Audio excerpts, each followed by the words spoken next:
L'interface de ZBrush Core Mini, c'est vraiment le strict minimum de ce que vous pouvez avoir à l'intérieur de ZBrush. D'ailleurs, c'est plutôt rafraîchissant parce que du coup, c'est vraiment à contre-pied de ce que jusqu'à présent on avait dans la version complète de ZBrush qui existe depuis presque 20 ans maintenant et qui a des surcouches et des surcouches d'options les unes par-dessus les autres. Et en termes d'interface, c'est un bordel monstre. Et du coup, quand on est un nouvel utilisateur du logiciel, c'est un petit peu perturbant d'avoir toutes ces informations-là. Là, ZBrush Core Mini, c'est vraiment pour les gens qui veulent commencer à se lancer dans la sculpture numérique, avoir un truc pas prise de tête du tout, dans lequel on va rapidement sculpter. Moi, je vous avouerai qu'il vient de sortir, donc pour l'instant, je l'ai pas tellement utilisé, mais globalement, ça peut être tout à fait la version de ZBrush que vous pourriez utiliser pour rapidement faire un petit sketch 3D tout de suite, sans trop vous prendre la tête à avoir la totalité des informations de ZBrush. On a l'essentiel des outils, l'essentiel de l'affichage, l'essentiel des informations de modification d'outils justement, et donc clairement pour s'amuser rapidement en 30 minutes dans la pause de midi, c'est parfait. Dans la philosophie du logiciel, ça me fait penser justement à un autre logiciel que Pixologic avait racheté il y a peut-être 8 ans maintenant, donc en 2011-2012, un logiciel qui s'appelait Sculptris, et d'ailleurs la technologie à l'intérieur de ZBrush Core Mini ressemble beaucoup à Sculptris, et du coup c'était aussi un logiciel gratuit, et du coup on était sur aussi quelque chose de très très simple en termes d'interface.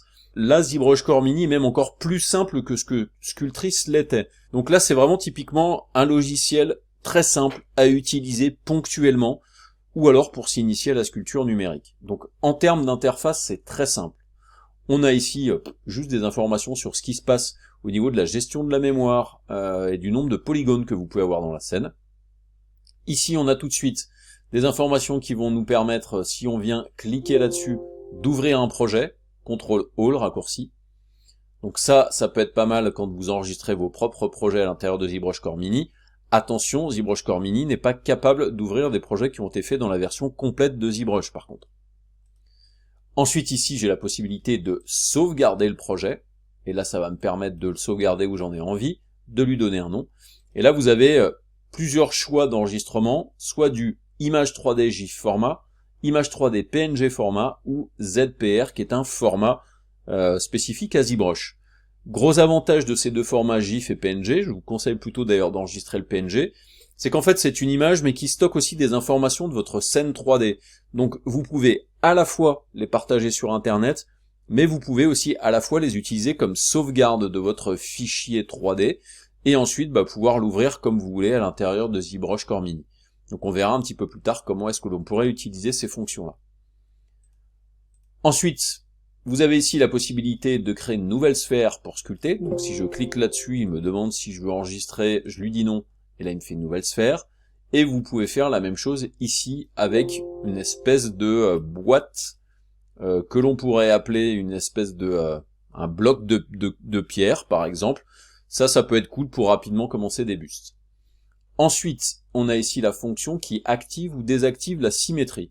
Donc là pour l'instant je vais pas m'amuser à sculpter sur la géométrie, mais regardez en fait, si je mets ma souris d'un côté, eh bien ça met aussi une réplication du mouvement de la souris sur l'autre côté. Donc c'est la symétrie dans l'axe X, qui est l'axe droite-gauche. Et là je peux désactiver cette symétrie, ce qui va me permettre donc de sculpter que d'un côté par exemple. Et après je peux le réactiver.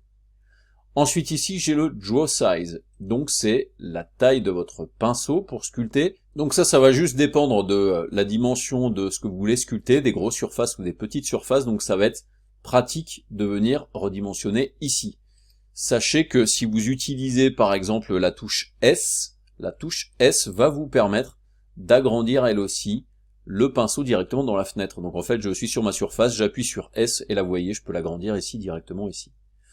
Ensuite, j'ai la Z Intensity, donc ça c'est, est-ce que ce que je vais déplacer, ça va être beaucoup déplacé ou peu déplacé. Donc on verra un petit peu plus tard ce que ça fait. Ensuite, ici, vous avez des informations qui vont vous permettre d'optimiser votre maillage 3D, donc soit à 150 000 polygones, soit à 300 000, soit à 500 000 polygones. Ensuite, vous avez la possibilité d'exporter une image. Attention, c'est différent de sauvegarder en tant qu'image ici. Ensuite, l'option qui va vous permettre d'exporter. Donc je vais exporter une image, et donc là vous voyez qu'il me permet d'exporter PSD, donc format Photoshop, JPEG, PNG, BMP et TIFF. Et si je clique donc sur cette icône qui me permet normalement d'exporter un fichier 3D pour de l'impression, je peux cliquer sur cette option-là. Donc là, par défaut, il m'écrit un fichier OBJ, qui est un format d'échange 3D assez connu.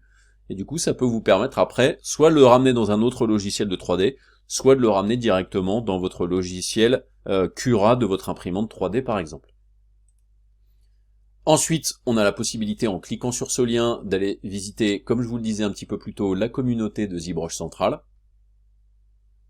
dans lequel on a pas mal de petites choses, qui vous permet de partager votre travail, de regarder le travail des autres, d'avoir des infos sur ce qui va sortir bientôt, etc., etc.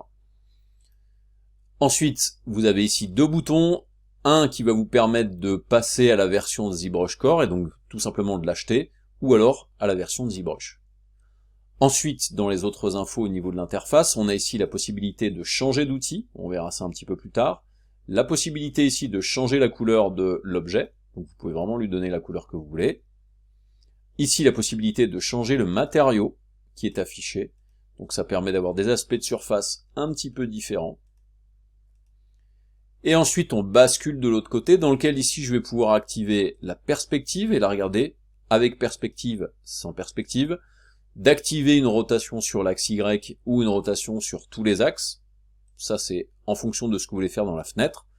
Ici, d'activer les transformations locales.